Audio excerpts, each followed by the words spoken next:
हमारी बड़े भैया परमादरणीय माननीय सम्माननीय आशीष सिंह के बर्थडे के शुभ अवसर पर हम सभी यहाँ पे उपस्थित हुए हैं। मैं भैया को तहे दिल से धन्यवाद करती हूँ कि हमको यहाँ पे कुछ गीत संगीत करने का अवसर मिला है। तो आइए एक छोटे से देवी पचरा के माध्यम से अपनी वाणी की आगाज करती हूँ। कहना है, देखिए एक भक्त मालिन से अड़हुल के फूल का गजला मंगवाती है। बड़े ही सुंदर भाव में कह रही है किसी अड़हुल के गजरा गुथिलिया वा मालिनिया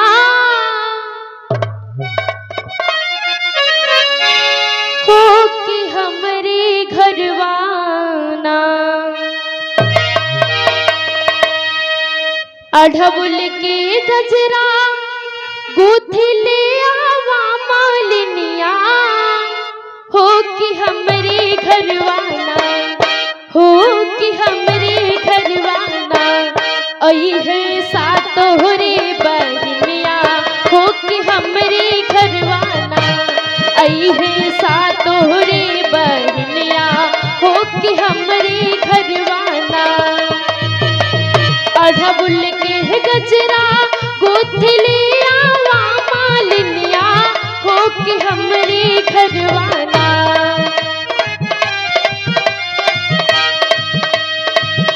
अड़हुल के गजरा गुथिलिया वा मालिनिया हो कि हमरे घरवाना, हो कि हमरे घरवाना। आई है सातोहरे बहनिया हो कि हमरे घरवाना। आई है सातोहरे बहनिया हो कि हमरे घरवाना।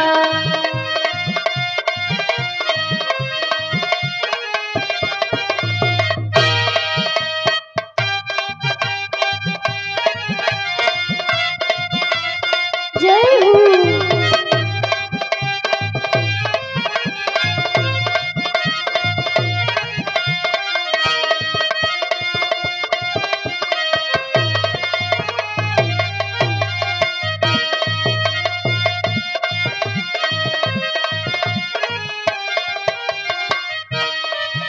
अगली लाइन में भक्त बड़े ही सुंदर भाव में कह रहे हैं किसी आह के बजरंग बली करिहे आगवानी।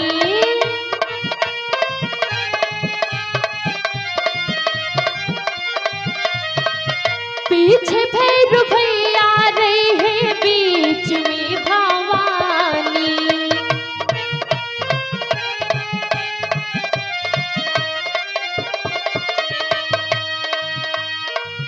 आह के बजरंग बली करिहे आगवानी।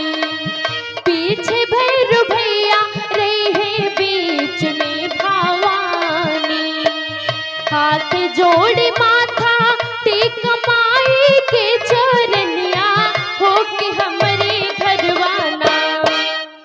हाथ जोड़ माथा टेक माई के चरनिया हो कि हमरे घरवाना, हो कि हमरे घरवाना। आई है सातोहरे बहनिया हो कि हमरे घरवाना। आई है सातोहरे बहनिया हो कि हमरे घरवाना।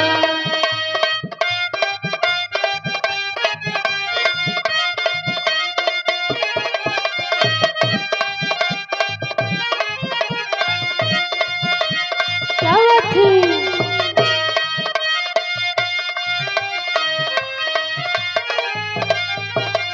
जय हो।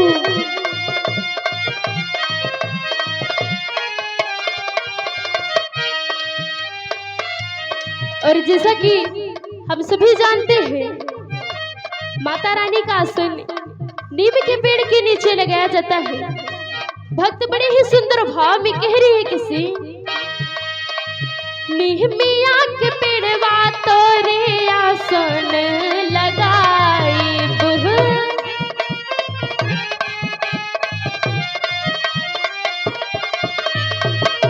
अपने मयूरिया के भाव से बिठाई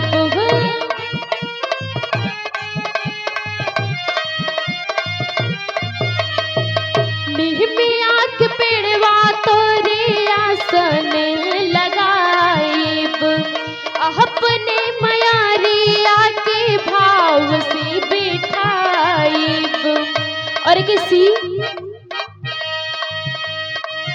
बबुआ पखारब लेके गंगा जी के पनिया हो कि हमरे घरवाना।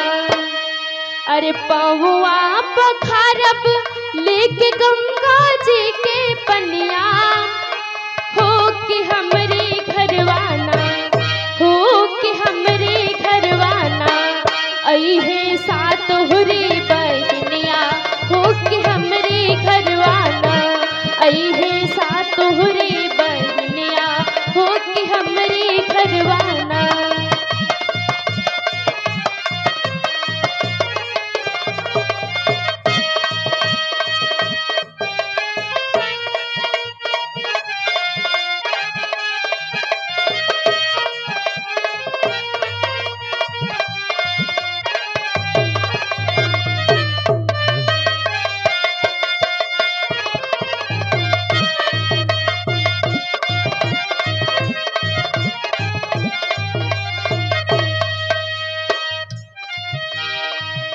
और अगली लाइन में भक्त बड़े ही सुंदर भाव में कह रहे हैं किसी मेवा फल में सोरे के भोगवा लगाई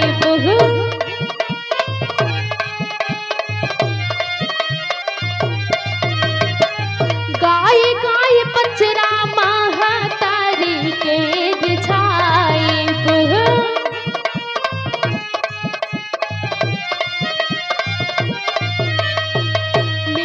फल में सरी के भोगवा लगाइब गाय गाय बचरा महातारी के रिझाइब।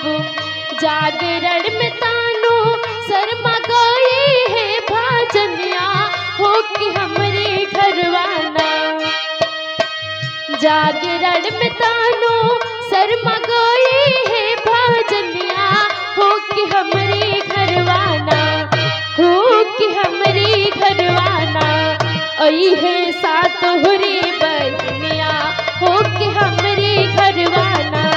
अइहे सात हुरे बहनिया हो कि हमरे घरवाना। अइहे सात हुरे बहनिया हो कि हमरे घरवाना। अइहे सात हुरे बहनिया हो कि हमरे घरवाना। वो सच्चे दरबार की